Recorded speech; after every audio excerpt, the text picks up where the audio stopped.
तो बहुत जन का ये क्वेश्चन था कि ma'am I am financially very struggling and I can't afford offline classes क्योंकि जॉब छोड़ के मैं क्लासेस जाना हमें नहीं जम सकता है क्योंकि हमें हर महीने का जो सैलरी आता है उसी से हमारा खर्च। Welcome back to my channel, I am Sonali. In today's video I am going to share with you all कि अगर आप कंफ्यूज हो कि आपको ओईटी एग्जाम देना है बट आपको जॉब भी उसके साथ करना बहुत ही ज़्यादा इम्पॉर्टेंट है, सो यू आर थिंकिंग कि should I go for offline class और ऑनलाइन क्लास। तो ये वीडियो में मैं आप सभी के ये कन्फ्यूजन क्लियर करने वाली हूँ। मैं आपको बताऊंगी कि कौन सा क्लास आपके लिए अच्छा है। लेकिन अगर आप फाइनेंशियली स्ट्रगल कर रहे हो और आप जॉब छोड़ के क्लास अटेंड नहीं कर सकते तो आपको क्या करना है वो भी इस वीडियो में मैं बताने वाली हूँ। तो ये वीडियो को लास्ट तक देखिए फ्रेंड्स। इसमें मैं आपको 2 मेथड बताऊंगी, उसमें से जो भी आपको अच्छा लगेगा, जो भी आपके लिए सूटेबल है वो आप चूज कर सकते हो। और आपको विदाउट जॉब छोड़े भी आप सक्सेसफुली फर्स्ट अटेम्प्ट में ओईटी कैसे क्लियर कर सकते हो ये मेथड यूज करके, वो भी आपको समझ आ जाएगा। So without wasting a time let's start with the today's तो वीडियो। फ्रेंड जो टॉपिक। लोग मुझे पहले से फॉलो कर रहे हैं उनको पता ही होगा, अगर आपने मेरे प्रीवियस जो वीडियोस है वो देखे होंगे तो मैंने बहुत बार ऐसे बोला है कि अगर आप ओईटी के लिए प्रिपेयर करना चाहते हो और सक्सेसफुली फर्स्ट अटेम्प्ट में ओईटी क्लियर करना चाहते हो then please please go for offline class. तो ऑफलाइन क्लास का मतलब होता है कि आपको 9 to 5 क्लासेस फिजिकली अटेंड करने पड़ते हैं।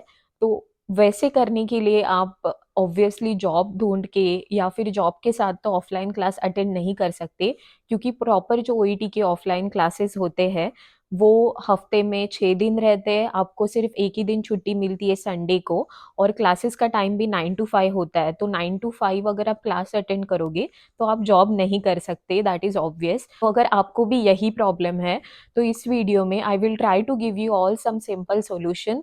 मुझे पता नहीं आपके लिए कितना इफेक्टिव होगा बट ट्रस्ट मी फ्रेंड, एक बार आप इस बारे में सोच सकते हो। सो क्या करना है वो मैं इस वीडियो में बताने वाली हूँ आप सबको। सबसे पहला जो ऑप्शन है, कोई भी हॉस्पिटल में अगर आप काम कर रहे हो आपको ईयरली 30 डेज के एनुअल लीव मिलते हैं यूजुअली इंडिया में।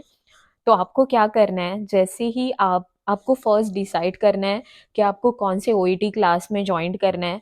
फिर आपको उसके अकॉर्डिंग प्लान करना है कि वो क्लास जो है वो कौन से सिटी में है, कौन से स्टेट में है। वहाँ पे जाने के लिए आपको कैसे ट्रांसपोर्ट देखना है, ट्रेन से जाना है या फिर कौन से वे से जाना है, वो आपको बुक करना है।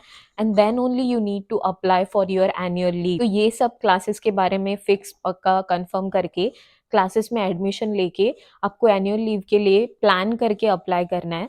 और फिर आपको याद रखना है जो भी आपका एनुअल लीव का फर्स्ट डे होगा वही आपका क्लास का फर्स्ट डे होना चाहिए फ्रेंड्स। आपको एक भी दिन मिस नहीं करना है because every day is valuable for you.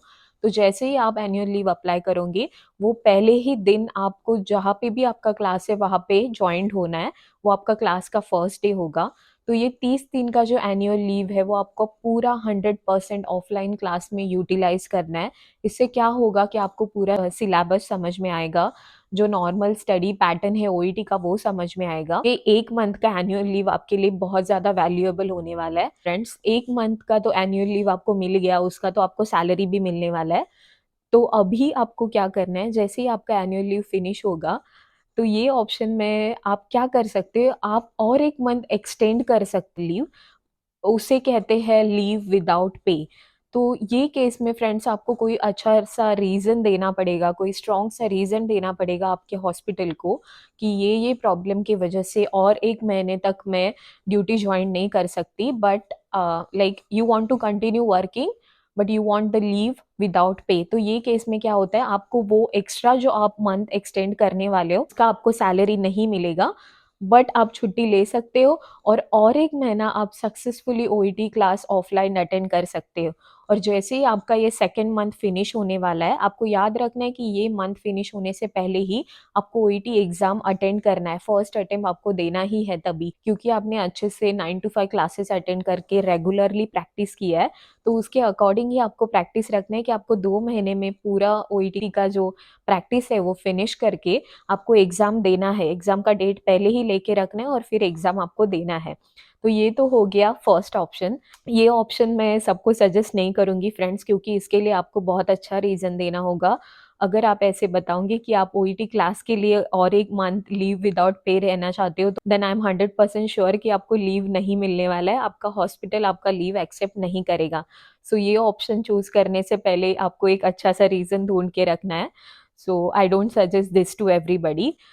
और ये ऑप्शन में कैसा है दोस्तों कि कुछ-कुछ लोग ऐसे भी बोल सकते हैं कि वो जो 1 महीना लीव विदाउट पे हम लोग लेने वाले हैं, वो भी हमारे लिए मुश्किल है क्योंकि हम लोग कोई रीज़न नहीं दे सकते। तो फ्रेंड्स, आप में से कुछ लोग ऐसे भी होंगे जो 1 महीना भी ये विदाउट पेमेंट का लीव अफ़ोर्ड नहीं कर सकते।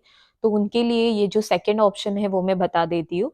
तो ये ऑप्शन में आप क्या कर सकते हो दोस्तों, आपको फर्स्ट 1 मंथ, जैसे मैंने फर्स्ट ऑप्शन में बोला, आपका एनुअल लीव डालना है, फिर आपको 1 मंथ ऑफलाइन क्लासेस अटेंड करके अच्छे से ओईटी का स्टडी करना है। अभी ये ऑप्शन में आपको क्या करना है, 1 मंथ आपका क्लासेस अटेंड होने के बाद बाकी का जो 2 मंथ है वो आपको ऑनलाइन क्लासेस लेना है। वैसे आपको क्लास को पहले ही बोल के रखना है कि टोटल 3 मंथ्स का यूजुअली हर जगह पे क्लास रहता है। So you are going to attend first 1 month classes offline and remaining 2 months as a online, ये आपको पहले ही बोल के रखना है। फिर आप जैसे ही 1 मंथ क्लास अटेंड करके आपको वापस जैसे एनुअल लीव फिनिश होगा, आपको ड्यूटी रेज़्यूम करना है। ड्यूटी रेज़्यूम करने के बाद आपको कोशिश करना है कि हफ्ते में कम से कम 3 बार आप ओईटी का पूरा 4 मॉड्यूल्स प्रैक्टिस करेंगे और ये प्रैक्टिस आपको 2 मंथ के लिए कंप्लीट करना है। तो इसका मतलब है 1 मंथ आपने ऑफलाइन क्लास लिया प्लस 2 महीना आपको एवरी वीकली 3 डेज़ ओईटी का प्रैक्टिस करना है। ये मेथड के लिए आपको बहुत ही ज़्यादा डिसिप्लिन होना ज़रूरी है, बिकॉज़ आई नो हम लोग जब जब हम लोग काम करते होते हैं तभी स्टडी करने का मन नहीं करता है and OET require lots of focus. तो ऐसे जब हम लोग काम करके थक के आते हैं तो ओईटी का पढ़ाई करने का ज़रा भी मन नहीं करता है। तो अगर आप सच में उतने डिसिप्लिन और पंक्चुअल हो, then only I suggest you all to go for this option. और ये ऑप्शन में फिर 3 महीने का स्टडी करने के बाद आपको फाइनली एग्ज़ाम बुक करना है। आपको एग्ज़ाम बुक करने में डिले नहीं करना है। अगर आप जितना ज़्यादा डिले करोगे उतना आपका ओईटी क्लियरेंस का चांसेस जो है वो कम होता जाएगा। देन मेक श्योर कि अगर आप ये ऑप्शन सिलेक्ट कर रहे हो, आपको स्ट्रिक्टली स्टडी करना है और आपको exam within those 3 months book करना है। तो फ्रेंड्स, आई होप आप सभी को ये 2 ऑप्शन समझ आए होंगे।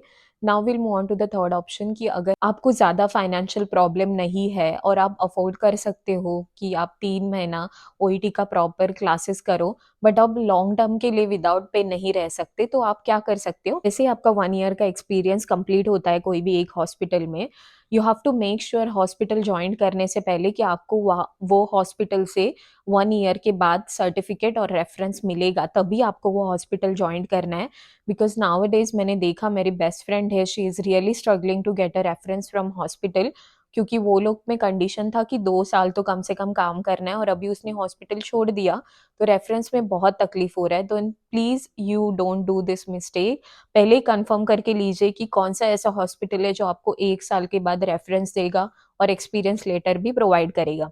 तो ऐसे हॉस्पिटल में 1 साल काम करने के बाद आप क्या कर सकते हो, जैसे आपने डिसाइड किया कि अभी आपको ओईटी देना है, आपको रिज़ाइन देना है, 3 मंथ के लिए अच्छे से ओईटी का स्टडी, रिज़ाइन देने के बाद 3 मंथ स्टडी करके फर्स्ट अटेम्प्ट आपको ओईटी विदिन दिस 3 मंथ में ही देना है and then what you can do is वापिस आके आप आपके जगह पे नया हॉस्पिटल में ड्यूटी जॉइन कर सकते हो। इसके 2 बेनिफिट है फ्रेंड्स, कि आपको सिंपली घर पे नहीं बैठना पड़ेगा, आपका पेमेंट भी वापस से स्टार्ट हो जाएगा और उसके अलावा आप जभी भी इंटरव्यू के लिए अप्लाई करोगे तब आप बता सकते हो कि यू आर स्टिल वर्किंग, और स्टिल वर्किंग का एक्सपीरियंस काउंट होता है और वो लोग प्रेफ़र करते हैं स्टिल वर्किंग कैंडिडेट्स को।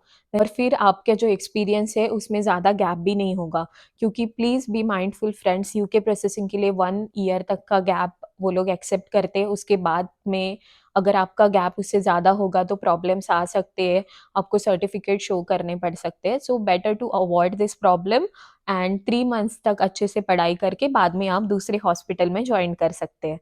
So that's it for today's video friends. I hope you find this video helpful. अगर आपको इसके अलावा भी कोई डाउट है और कुछ पूछना है then you can definitely comment down below in the comment box, or else you can message me on my Instagram channel. My Instagram ID is already linked in my description box. If you find any doubt regarding UK processing, please let me know. Don't forget to follow me on Instagram channel because there I make lots of mini vlog related to UK. तो आपको UK आने से पहले ही पता चल जाएगा UK के बारे में बहुत सारे इंटरेस्टिंग चीज़ें.